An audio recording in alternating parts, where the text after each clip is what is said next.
Hey Raider fans, back again for our next installment on our YouTube series. Here today with senior captain Brandon VanderVeen and sophomore Kaya Downs. As we're getting ready for Holstein tomorrow, we've talked about practice a little bit this week. The start line has changed, and from my knowledge, since 1989, we've always had the downhill start.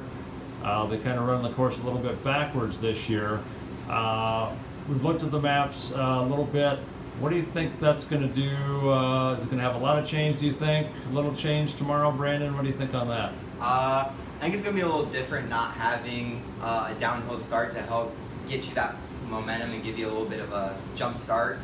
But at the end of the day, the course looks like it's just backwards. So I mean, hills are hills. Where there's an uphill, there's a downhill. So you just got to make sure you use them effectively to benefit you. Okay, Kaya, kind of like the course in Lamar's, we kind of had an uphill start, so we got a little preview. Do you think that's going to have a whole lot of effect on us after running last Tuesday? I mean, I think Tuesday was good practice for us, but as far as like results, it shouldn't change. Okay, we talked a lot about this week too, about the mental aspect of running. Tuesday, obviously, we came back and met, had a few things to work on from this week. The mental aspect we talked about tonight. Kaya, what's your thought about getting a little mentally tougher this weekend? I definitely think RC was right about facing adversity, because I know a lot of people are complaining about the fast turnaround, but like, we're runners, like, it's what we got to do. You always got to be prepared to run a meet. So like, people just have to understand it's going to hurt, and if you can't accept that, anyway, you're going to feel worse up here and everywhere else. Hey, Brandon, we talked a little bit about the temperature. Obviously, it was a hot day on Tuesday. Tomorrow, morning meet's a little bit different, should be a little cooler. Do you think that's going to have a positive effect on us this weekend? I think that's going to have a huge effect on our team as a whole. I think we're going to run a lot faster because weather tomorrow, especially being in the morning, it's going to be similar to what we've been running all summer, majority of the summer. So I think a lot of guys will be used to that, and that'll benefit us a lot. Okay, the other big thing about Holstein is kind of unique this meet. They changed a few years ago. We run the varsity and JV both sides together.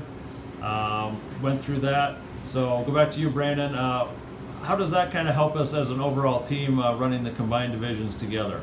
Running combined divisions together helps us as a team because we're able to stay closer together. It helps a lot of the guys on the top side of JV, because now they've got teammates ahead of them on varsity that they're trying to run down and catch up to and trying to stick with.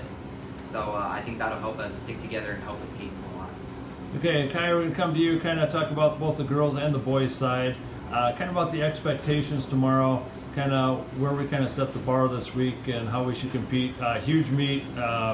We had 600 runners on Tuesday, I believe, plus at Lamar's. This is probably going to be a little bit bigger.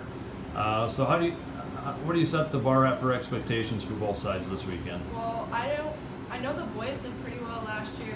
They should definitely not do worse than they did last year, because we're all in better shape. We're all mentally tougher. Like, there's no reason why anyone should do worse. I believe they can do better.